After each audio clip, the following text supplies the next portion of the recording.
Vamos direto ao ponto. A gente já cansou de ouvir essa passagem famosíssima do Sermão da Montanha, não é verdade? Mas a grande realidade é que ela é muito mais profunda do que um simples clichê moral. Trata-se, na verdade, de um diagnóstico quase cirúrgico da psique humana. Sejam muito bem-vindos a esta nossa análise. Hoje nós vamos descascar as camadas desse texto antiquíssimo para revelar um dilema que é, ao mesmo tempo, filosófico, geopolítico e psicológico. O nosso objetivo aqui é pegar toda essa complexidade e deixar bem clara, direta e acessível. E para fazer isso, temos um roteiro bem estruturado.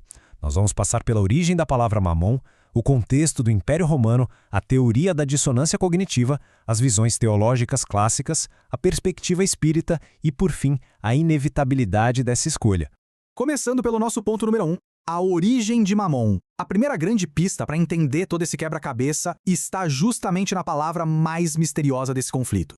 E olha que reviravolta histórica incrível. Quando Jesus proferiu essas palavras, ele não estava apenas falando de dinheiro como um objeto inanimado ou uma moedinha no bolso. Mamon, na verdade, identifica uma divindade pagã do Antigo Oriente Médio. Ou seja, ele estabeleceu uma rivalidade direta e literal entre o Criador e um Deus falso que exigia devoção absoluta. Isso coloca as coisas em uma perspectiva de rivalidade espiritual épica. É como tentar misturar água e óleo. A lealdade a um exclui organicamente o outro. Simplesmente não existe espaço para meio termo ou negociação quando os comandos apontam para lados tão opostos. O que nos leva perfeitamente ao nosso ponto 2, o contexto do Império Romano.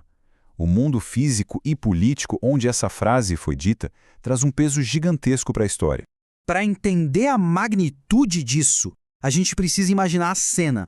A Judéia do primeiro século era uma sociedade absurdamente desigual. A esmagadora maioria da população vivia em miséria extrema, enquanto uma pequena elite acumulava fortunas colaborando com o sistema opressivo de Roma. Então, falar abertamente contra o acúmulo de riquezas não era só falar de religião, era uma postura política anti-imperial altamente perigosa. Naquele cenário específico, escolher a Deus significava, na prática, bater de frente com um sistema econômico desenhado para esmagar os mais vulneráveis. Não era apenas uma crença invisível, era uma revolta social tangível. Avançando para o nosso terceiro ponto, a dissonância cognitiva. É fascinante ver como um texto milenar previu de forma tão brilhante a psicologia moderna do século XX.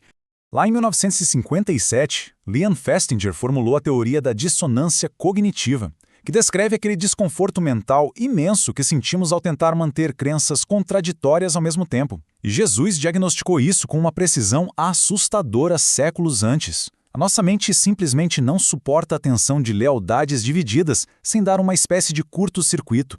Olha só o abismo que existe aqui. De um lado, temos valores como amor, doação, humildade e justiça. Do outro, acumulação, egoísmo, sede de poder e materialismo. Quem tenta abraçar os dois lados vai inevitavelmente entrar em um estado de profunda ansiedade. Em algum momento, a mente vai ser obrigada a odiar um e amar o outro só para conseguir sobreviver a esse caos interno. O grande fato é que o nosso equilíbrio mental e a nossa paz interior exigem uma escolha bem clara. É uma necessidade vital, um dilema puramente existencial mesmo. Precisamos definir valores fundamentais para guiar a existência e evitar que a nossa própria identidade se fragmente. O que nos traz ao ponto 4, as visões teológicas. Historicamente, é muito interessante observar como os teólogos clássicos enxergaram esse verdadeiro campo de batalha. O teólogo John MacArthur, por exemplo, bate muito na tecla do conceito do ciúme divino. Ele argumenta que servir a Mamon é uma traição fundamental do nosso propósito existencial, que é conhecer e amar o Criador. O dinheiro deixa de ser uma ferramenta neutra e passa a atuar como um rival ativo. E o pesquisador Russell Norman Champlin vai ainda mais fundo, mostrando a impossibilidade absoluta de dividir essa lealdade. Se olharmos a palavra grega original para servir, que é douleoin, ela se refere à condição de um escravo.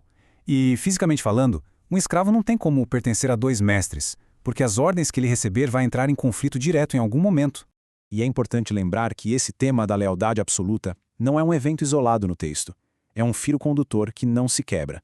Ele vem lá de trás, dos 10 mandamentos, passa pelos profetas antigos e chega até o Novo Testamento, como na triste história do jovem rico, que simplesmente foi incapaz de deixar para trás o seu mamon. Entrando no ponto 5, vamos explorar a perspectiva espírita, que traz um olhar riquíssimo sobre a questão da riqueza por meio da evolução moral do indivíduo. A síntese do pensamento de vários autores espíritas traz uma mudança enorme de paradigma. O dinheiro deixa de ser rotulado como algo inerentemente mau. Em vez disso, ele passa a ser compreendido como um teste moral rigoroso e, mais importante ainda, como uma ferramenta poderosíssima para alavancar o progresso social e espiritual. Pensadores como Allan Kardec e o Espírito Emmanuel alertam que a riqueza costuma ser uma prova, até mais perigosa que a própria miséria. Mas tem um detalhe maravilhoso aqui. Quem usa a riqueza para o bem e para a caridade está de fato servindo a Deus através de Mamon. É efetivamente transformar um ídolo opressor em um instrumento de amor. O dinheiro passa a ser um servo submisso e não um mestre tirano.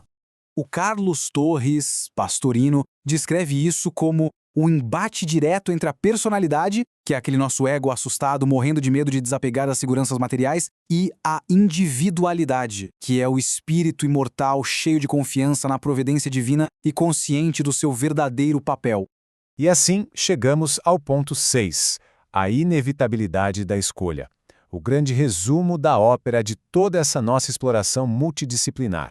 Não importa se enxergamos isso como um protesto anti-imperialista do primeiro século, uma necessidade psicológica moderna para não enlouquecer ou um ultimato teológico, a constatação final é irrefutável. A neutralidade é impossível. O ser humano inevitavelmente vai se curvar diante de algum altar.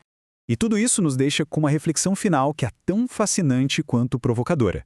Se olharmos com sinceridade para as decisões tomadas todos os dias, para onde vai o nosso tempo e a nossa energia, no fim das contas, a qual altar as nossas prioridades estão realmente servindo?